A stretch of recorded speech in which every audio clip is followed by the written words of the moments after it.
प्यारे दोस्तों, आज हम आपको एक ऐसे हैरान करने वाले और दिल दहला देने वाले वाक़ये से रूबरू कराने जा रहे हैं जिसे सुनकर आपके होश उड़ जाएंगे और आपका दिल यह सवाल करेगा, क्या सच में ऐसा भी हो सकता है।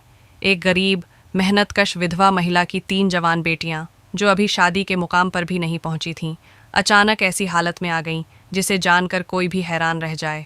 न उनका बाहर किसी से मिलना जुलना था, न घर से ज़्यादा बाहर निकलना। फिर यह सब कैसे हुआ?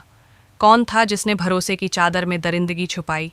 क्या यह उसका असली बाप था, या कोई सोतला भाई, या फिर कोई मामा, चाचा, या फिर कोई अपना जिस पर कभी भी ऐसा शक नहीं किया जा सकता था। यह घटना पूरी बस्ती को हिला देने वाली थी और इसने यह साबित किया कि हर दरिंदा बाहर नहीं होता। कभी कभी वह खतरा वहीं होता है जहां हमें सबसे ज़्यादा भरोसा होता है। यह कहानी एक मेहनती मगर टूटे हुए दिल वाली माँ सकीना की है, जो ज़िंदगी के कई दर्द भरे लम्हे झेल चुकी थी। उसका पहला पति कई साल पहले दुनिया से रुखसत हो चुका था। उसे एक बेटा था, अरसलान, जो हमेशा उसके साथ रहा।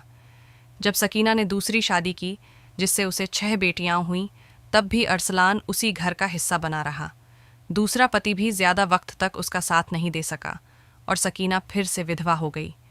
लेकिन उसने कभी अपनी बेटियों की परवरिश में कमी नहीं की। दिन रात मेहनत करती, दूसरों के घरों में काम करके जो थोड़ी बहुत कमाई होती, वही उनके लिए सब कुछ थी। सब कुछ जैसे तैसे चल रहा था कि अचानक एक दिन उसकी सबसे बड़ी बेटी की तबीयत बिगड़ने लगी। सकीना उसे इलाज के लिए शहर ले गई, लेकिन डॉक्टर ने जो कहा उसने उसकी दुनिया ही पलट दी। आपकी बेटी उम्मीद से है। ये सुनकर जैसे सकीना की दुनिया थम सी गई। उसकी जवान और पर्दानशी बेटी, ये कैसे हो सकता था? पहले तो सकीना ने गुस्से में आकर बेटी को डांटा, रुलाया, लेकिन जब बेटी बार बार यही कहती रही कि अम्मी, मुझे किसी ने नहीं देखा, मुझ पर विश्वास करें, तो सकीना का दिल टूट गया। अभी यह सदमा कम नहीं हुआ था कि कुछ ही दिनों बाद उसकी दूसरी और फिर तीसरी बेटी भी उसी हालत में पाई गई और तीनों बेटियों की जुबान पर एक ही बात थी, अम्मी, हमें कुछ नहीं पता, खुदा की कसम हमें कुछ भी याद नहीं। सकीना के लिए यह सब अंदर से इतना तोड़ देने वाला था कि वह कई दिन तक रोती रही, सोचती रही, लेकिन उसे कुछ समझ में नहीं आया। फिर एक दिन जब उसने हिम्मत करके इंसाफ की उम्मीद लेकर जालंधर के बादशाह शाह फरोज के दरबार में पहुंच गई। दरबार में सभा सजी हुई थी। बादशाह अपने तख्त पर बैठकर लोगों की फरियादें सुन रहा था। अचानक बीबी सकीना दरबार में दाखिल हुईं। उनका चेहरा आंसुओं से भीगा हुआ था, कपड़े मट्टी से सने हुए थे, पांव नंगे थे और आंखों में केवल एक ही सवाल था, मुझे इंसाफ कब मिलेगा? बादशाह ने उन्हें देखा और पूछा, माँ जी, आप क्यों रो रही हैं? आपको क्या दुख है? बीबी सकीना ने इधर उधर देखा और फिर चुप हो गईं।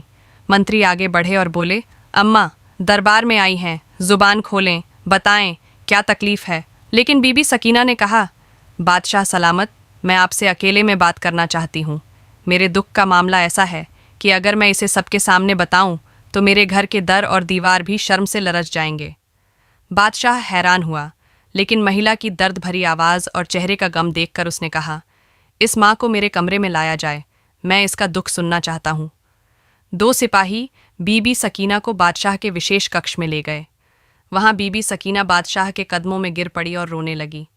बादशाह का दिल पसीज गया और उसने कहा, माँ जी, आपकी फरियाद मेरी फरियाद है। जो कुछ हुआ है सच सच मुझे बताएं। अगर मेरी सल्तनत में कोई दरिंदा छुपा बैठा है तो मैं उसे निकालकर इबरत का निशाना बना दूंगा। बीबी सकीना ने कांपते हुए कहना शुरू किया, बादशाह सलामत, मैं एक बेवा महिला हूँ। मेरे पहले पति का निधन कई साल पहले हो चुका था। उससे मेरा एक बेटा था जो अब मेरे साथ ही रहता है। बाद में मेरी दूसरी शादी हुई और उस शौहर से मुझे 6 बेटियां हुईं, लेकिन वह भी ज़्यादा दिनों तक जिंदा न रह सका और मैं फिर से बेवा हो गई। अब मेरे 6 बच्चों की परवरिश का बोझ मेरे कंधों पर आ पड़ा। बादशाह सलामत, मैं दिन भर लोगों के घरों में झाड़ू पोछा करती हूँ, बर्तन मांजती हूँ और जो थोड़ा बहुत खाना या चंद सिक्के मिलते हैं उसी से बच्चों का पेट पालती हूँ। मेरी बेटियाँ बहुत शरीफ, पर्दे में रहने वाली और बापर्दा हैं। कभी अकेली बाहर नहीं गईं, सिर पर हमेशा दुपट्टा होता है और आंखें झुकी रहती हैं। हमारी जिंदगी जैसे तैसे गुजर रही थी जब एक दिन मेरी सबसे बड़ी बेटी की तबीयत खराब हो गई। वह कमज़ोर रहने लगी, चक्कर आने लगे, उल्टियाँ होने लगीं। मैंने उसे शहर के डॉक्टर के पास ले गई। डॉक्टर ने देखने के बाद कहा, आपकी बेटी उम्मीद से है। यह सुनकर बीबी सकीना की आवाज़ कांपने लगी और आंखों से आंसू बहने लगे। बादशाह सलामत, मेरे कदमों के नीचे से ज़मीन खिसक गई। मेरी बेटी की तो अभी शादी भी नहीं हुई थी, ये कैसे हो सकता था। मैंने उसे घर ले आया, गुस्से में आकर उसे मारा, थप्पड़ मारे, पूछा किसके साथ ऐसा किया। मगर मेरी बेटी बस रोती रही और मेरे कदमों में गिरकर कहने लगी, अम्मी, मुझे नहीं मालूम, खुदा की कसम, मैंने कभी किसी को देखा भी नहीं, बात तक नहीं की, मैं तो कभी अकेली बाहर भी नहीं गई, मुझे नहीं पता यह सब कैसे हुआ। बादशाह सलामत, वह मेरी बेटी है, मैंने उसे पाला, सिखाया, उसकी आंखों में झूठ पहचान सकती हूँ और मैं जान गई कि वह सच बोल रही है। हम चुपचाप बैठ गए, उसका बच्चा हुआ और हमने उसे भी सीने से लगा लिया। लेकिन कुछ महीनों बाद मेरी दूसरी बेटी की तबीयत भी बिगड़ने लगी। उसे भी उसी डॉक्टर के पास ले गई और फिर वही खबर मिली, आपकी बेटी उम्मीद से है। मेरा दिल बैठ गया, हाथ पांव ठंडे पड़ गए। ये सब कौन कर रहा है? कैसे? कब? हमारे घर पर तो कोई आता जाता नहीं, मेरी बेटियां कभी बाहर नहीं निकलती, हमारे दरवाजे पर भी कोई दस्तक नहीं देता। और बादशाह सलामत, जैसे यह काफ़ी नहीं था, कुछ दिन बाद मेरी तीसरी बेटी की तबीयत खराब हो गई और वह भी उम्मीद से निकली। मैंने सब्र किया, चुपचाप अल्लाह से फरियाद की, या अल्लाह मुझे बता दे यह सब कौन कर रहा है। मगर सच छुपाने वाले का कोई निशान न मिला। अब मेरे सब्र का पैमाना लबरेज हो चुका है। मैं जानना चाहती हूँ कि वह दरिंदा कौन है जो मेरी बच्चियों की मासूमियत छीन कर चुपचाप गायब हो जाता है। मुझे इंसाफ चाहिए, बादशाह सलामत, मुझे इंसाफ चाहिए। यह कहकर बीबी सकीना बादशाह के कदमों में गिर गई और दरबार में खामोशी छा गई। बादशाह शाह फिरोज का चेहरा सख्त हो गया। उसने फैसला कर लिया कि अब यह सिर्फ एक माँ का मसला नहीं, बल्कि पूरी सल्तनत का सवाल बन चुका है। बीबी सकीना की बातें सुनकर दरबार में सन्नाटा छा गया। बादशाह शाह फिरोज अपनी जगह से उठा और गहरी सांस लेकर बोला, अम्मा, तुम अब आकर बोली हो जब 3 बेटियों की जिंदगियां बर्बाद हो चुकीं। तुम्हें तो उस वक्त आना चाहिए था जब पहली बेटी उम्मीद से हुई थी। अगर तुम तब मुझे बता देती तो शायद बाकी दोनों बेटियों को यह दिन नहीं देखना पड़ता। लेकिन यह भी सच है कि तुम जैसे गरीब लोग बदनामी के डर से सच को छुपाए रखते हो, अपनी बेटियों की इज्जत बचाने के लिए खुद जहर पी लेते हो, और जब यह जहर अंदर से काटने लगता है तो तुम चीखने पर मजबूर हो जाते हो। अम्मा, तुम भी उन्हीं में से हो जो देर से आती हैं लेकिन फिर भी आ जाती हैं।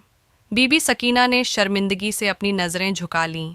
आंसू बहते हुए वह बोली, बादशाह सलामत, आप ठीक कह रहे हैं, मुझे पहले आना चाहिए था, लेकिन अब जो हो चुका सो हो चुका। अब बस मैं यही चाहती हूँ कि मेरी बेटियों का वो मुजरिम पकड़ा जाए। वो दरिंदा कौन है जो चुपचाप हमारी जिंदगियां बर्बाद करके निकल जाता है। बादशाह ने उसकी तरफ देखा, उसके दिल में जोश उबलने लगा था और उसने कहा, अम्मा, अब यह मसला तुम्हारा नहीं, मेरी सल्तनत का है, और जब तक मैं जिंदा हूँ किसी दरिंदे को यह इजाज़त नहीं कि वह गरीब, लाचार और पाकीज़ा औरतों पर जुल्म करे और सज़ा से बच जाए। मेरा यकीन है कि अगर मेरी सल्तनत में एक भी ऐसी औरत बेबस हो तो मेरी बादशाही पर लानत है। तुम अब जाओ, आराम करो, अब तुम्हारा दुख मेरा दर्द है। बीबी सकीना खामोशी से अपनी चादर संभालते हुए आंखों में आंसू लिए वहां से रवाना हो गई। बादशाह शाह फिरोज वापस दरबार में आया, अपनी बादशाही की फरियादें सुनने लगा, लेकिन उसका दिल और दिमाग सिर्फ एक ही बात में उलझा हुआ था। आखिर वह कौन है जो दिन के उजाले में फरिश्ता बनकर आता है और रात के अंधेरे में दरिंदा बनकर एक माँ की 3 बेटियों की इज्जत लूट लेता है। बादशाह अपने कमरे में गया और फौरन वज़ीर जालम को बुलाया।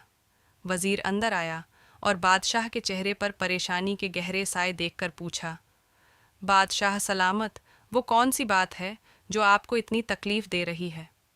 बादशाह ने तेज़ लहजे में जवाब दिया, वज़ीर, मेरी सल्तनत में एक दरिंदा छुपा बैठा है जिसने इतना बड़ा गुनाह किया है कि ज़मीन भी शर्म से डूब जाए। उस औरत की 3 बेटियां उसने बर्बाद कर दी हैं और वह माँ आज मेरे दरबार में रो रही है। क्या यह इंसाफ है? वज़ीर ने भी अफसोस भरे लहजे में कहा, यह तो बहुत बड़ा जुर्म है। बादशाह सलामत, अब बताइए हमें क्या करना चाहिए? बादशाह ने गुस्से से जवाब दिया, मुझे यह मालूम करना है कि वह शख्स कौन है, कब आता है और कैसे अंदर घुसता है। वह दीमक की तरह उस घर को खा रहा है और हमें उसे बेनकाब करना होगा। वजीर थोड़ा सोचने के बाद धीरे से बोला, बादशाह सलामत, दीवारों के भी कान होते हैं। मेरी एक तदबीर है, लेकिन मैं उसे सबके सामने नहीं बताना चाहता। बादशाह ने सिर झुकाते हुए कहा, मेरे करीब आओ और जल्दी बताओ। वजीर ने आगे बढ़कर बादशाह के कान में एक हिकमत ए अमली बताई, एक ऐसा तरीका जो न सिर्फ चुपचाप जाल बिछाएगा बल्कि दरिंदे को उसकी हरकत करते हुए पकड़ लेगा। बादशाह ने फौरन हुक्म दिया, जाओ और फौरन अमल करो। उसी रात वजीर जालम खामोशी से एक कुत्ता साथ लेकर बीबी सकीना के घर पहुंचा। दरवाज़ा खटखटाया। बीबी सकीना ने दरवाज़ा खोला और हैरानी से बोली, वजीर साहब, आप इस वक्त? वजीर जालम ने संजीदगी से जवाब दिया, अम्मा, जो दुख आप बादशाह सलामत को सन्नाकर आई हैं, उसके बाद वह रात भर न सो सके। हम अब वह दरिंदा तलाश करेंगे, बस थोड़ा सा समय देना होगा। वजीर जालम के हाथ में बंधा हुआ कुत्ता देखकर बीबी सकीना हैरानी से बोली, वजीर साहब, ये कुत्ता क्यों लाए हो आप? अब इसका क्या करोगे? मंत्री जमाल ने नरम लेकिन गंभीर लहजे में जवाब दिया, अम्मा, बस मुझे घर के अंदर ले आओ, सब कुछ समझा दूंगा। बीवी सकीना ने दरवाज़ा खोला और मंत्री जमाल घर के अंदर आया। फिर धीरे से कहने लगा, आज रात हम इस कुत्ते की मदद से उस दरिंदे को बेनकाब करेंगे। बस तुम सबको खामोश रहना होगा, कोई आवाज़ नहीं निकालनी, जैसे तुम नहीं जानती हो कि कुछ हो रहा है। अगर हमारी चाल सफल हुई तो हम उस जालिम को पकड़ लेंगे। ये कहकर मंत्री जमाल ने कुत्ते को घर के आंगन के बाहर उस जगह बांध दिया जहाँ से कोई छत से कूद सकता था। फिर उसने सबको समझाया, आज रात कोई भी चीखेगा नहीं, सिर्फ देखना है और सहना है। हमने इस कुत्ते को इसीलिए रखा है कि जैसे ही वह दरिंदा घर में दाखिल होगा, कुत्ता उस पर भौंकेगा और हमारे सैनिक तुरंत कार्रवाई करेंगे। मंत्री जमाल ने 2 मुहाफिजों को आदेश दिया कि वे घर के आसपास छुपकर पहरा दें। बीवी सकीना और उसकी 3 प्रभावित बेटियों को तसल्ली देकर वह वहां से वापस चला गया और सीधे महल जाकर बादशाह शाह फिरोज के सामने पेश हो गया। बादशाह शाह फिरोज ने तुरंत पूछा, मंत्री जमाल, क्या जाल तैयार हो गया? कुत्ते को सही जगह पर बांध दिया? मंत्री जमाल ने सिर झुकाकर कहा, जी बादशाह सलामत, सब वैसा ही किया है जैसा आप चाहते थे। अब अगर वह दरिंदा आज भी आया तो वह बच नहीं सकेगा। बादशाह शाह फिरोज ने गहरी सांस ली और कहा, मंत्री जमाल, मुझे नींद नहीं आ सकती जब तक इस जालिम को सज़ा नहीं दे देता। मेरी सल्तनत में कमज़ोर औरतें रोती हैं, यह मैं बिल्कुल बर्दाश्त नहीं कर सकता। रात का वक्त करीब आ चुका था। पूरे गांव में सन्नाटा छा चुका था। चांदनी की रोशनी में खामोशी और डर फैला हुआ था। फिर आधी रात के आसपास बीवी सकीना के घर की छत पर एक साया दिखाई दिया। एक आदमी धीरे धीरे आया, छत से नीचे कूदा और आंगन में उतरा, लेकिन अगले ही पल कुत्ता उस पर जोर जोर से भौंकने लगा। आवाज़ इतनी तेज थी कि न केवल बीवी सकीना और उसकी बेटियां जाग गईं, बल्कि आसपास छुपे हुए सैनिक भी तुरंत चौकस हो गए। बीवी सकीना दिल थामकर बेटियों को पास में बैठा ली और सोचने लगी, वह आ गया, वही दरिंदा। उसका दिल तेजी से धड़कने लगा। सैनिक दौड़कर अंदर आए। वह नकाब पोश आदमी जो अंदर आ चुका था चीख पड़ा और भागने लगा, लेकिन सैनिकों ने उसे पकड़ लिया। उसके हाथ मरोड़कर ज़मीन पर लिटा दिया। उसके चेहरे पर काला कपड़ा बंधा हुआ था। वह अपनी पहचान छुपाना चाहता था, लेकिन जब सैनिकों ने उसका नकाब हटाया तो बीवी सकीना और उसकी बेटियों की चीखें गूंज उठीं। उनकी आंखें फटी की फटी रह गईं, जैसे उनका दिल रुक गया हो। वहीं वह आदमी खड़ा था जिस पर वे कभी पूरा भरोसा करती थीं। वह उनका सौतीला भाई था, जो उनके घर में उनके साथ पला बढ़ा था और जिसे वे आज तक अपना भाई समझती थीं। सुबह का समय था और बादशाह शाह फिरोज का दरबार सज चुका था। वह मुजरिम, जो अब हथकड़ियों में जकड़ा हुआ था, सिर झुकाए दरबार में दाखिल हुआ और घुटनों के बल बैठ गया। उसकी गिरफ्तारी से सब लोग हैरान थे और बीवी सकीना अपनी बेटियों के साथ खड़ी थी। अब समय था पर्दा उठाने का और सच को सबके सामने लाने का। वह व्यक्ति बादशाह शाह फिरोज के दरबार में घुटनों के बल बैठा था। उसका चेहरा काले नकाब से ढका हुआ था और हाथों में हथकड़ियाँ थीं। बीवी सकीना और उसकी 6 बेटियां दरबार में आईं और बादशाह शाह फिरोज ने सबको दरबार से बाहर कर दिया। बादशाह शाह फिरोज ने दरबार को खाली करवा लिया और अब सिर्फ वही मुजरिम बीवी सकीना और उसकी बेटियां वहां मौजूद थीं। बादशाह शाह फिरोज़ ने सख्त लहजे में कहा, क्या तुमने मेरी सल्तनत में किसी औरत की इज्जत को हाथ डालने का साहस किया? उसकी आवाज़ में गुस्सा था। तुम जानते हो कि मेरी सल्तनत में ऐसी हरकत करने वाले की सज़ा सिर्फ मौत है। फिर उसने सैनिकों को आदेश दिया कि इस शख्स का नकाब हटा दिया जाए। वह देखना चाहता था कि वह कौन था जिसने एक माँ की 3 बेटियों की जिंदगी बर्बाद कर दी। नकाब हटते ही एक गहरी चुप्पी छा गई। बीवी सकीना की आंखों में हैरत, तकलीफ और गुस्से का तूफान उमड़ आया। उसने चिल्लाकर कहा, अरसलान, तूने ये क्या किया?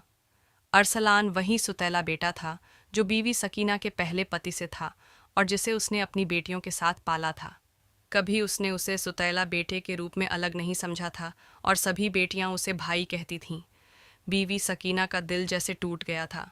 वह गुस्से में आगे बढ़ी और उसके मुंह पर थूक दिया।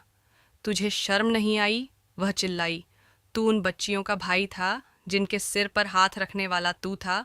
तू उनकी हिफाजत करने वाला था और तू ही निकला इनकी इज्जत का कातिल। फिर उसने उसके चेहरे पर एक जोरदार थप्पड़ मारा और बेटियां सहम कर रोने लगीं। बादशाह शाह फिरोज ने तलवार खींची और उसका सिर काटने की धमकी दी। अब बोल, सच सच बता, तुझे ये सब करने का हक किसने दिया? अरसलान की सांसें तेज हो गईं। उसका चेहरा डर से पीला पड़ गया। कांपते हुए उसने जवाब दिया, बादशाह सलामत, मैं सकीना का सौतेला बेटा हूँ और ये सारी लड़कियाँ मेरी सौतेली बहनें हैं। मेरे वालिद का इंतकाल बहुत पहले हो गया था और सकीना ने मुझे अपनी बेटियों के साथ पाला। लेकिन मेरे दिल में अंदर ही अंदर नफ़रत और जलन पलती रही। जैसे जैसे बेटियां जवान हुईं और उनका हुस्न बढ़ा, मेरी नीयत बदलने लगी। मैं जानता था कि वो मुझे कभी अपनाएंगी नहीं, लेकिन फिर भी मैंने अपनी हवस को काबू में नहीं रखा। मैंने सोचा कि अगर मौका मिला तो मैं अपनी हवस पूरी कर सकता हूँ और कोई मुझे पकड़ भी नहीं पाएगा। अरसलान ने अपनी सारी गंदगी बादशाह के सामने खोल दी। मैं हकीम से वो बूटी लाता था जिसे सूंघने पर इंसान 4 घंटे तक बेहोश रहता है। मैं रात को छत से उतरता, सकीना और उसकी बेटियों को वो बूटी सूंघाता और जब सब बेहोश हो जाती तो मैं अपनी हवस की शिकार बनाता उस बहन को जिसे मैं चाहता था। फिर मैं उसे वैसे ही कपड़े पहना देता कि सुबह जब होश आए तो उसे कुछ समझ ही ना आए।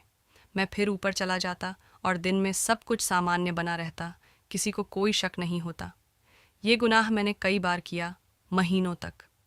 अगर आज रात वो छत पर बंधा कुत्ता नजर आता और मुझे ज़रा भी शक होता कि कोई जाल बिछा है तो मैं वापस चला जाता। लेकिन मैंने सोचा कि शायद कुत्ता बस पालतू है। मेरा ध्यान तो अपनी हैवानियत पर था, इसीलिए मैं पकड़ा गया।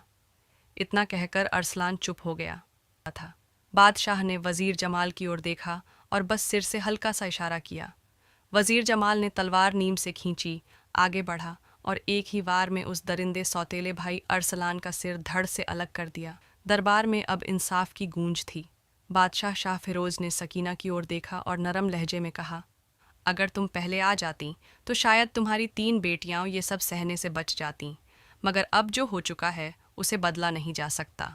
मैं वादा करता हूँ कि तुम्हारी तीनों बेटियों को वो खुशियाँ दूंगा जिनकी वो हकदार हैं। फिर बादशाह ने अपनी सल्तनत के 3 नेक, इज़्ज़तदार और काबिल नौजवानों का चुनाव किया और उन 3 बेटियों की शादी करवा दी। शादी में सोना, चांदी, दौलत और हर ज़रूरी सामान दिया गया।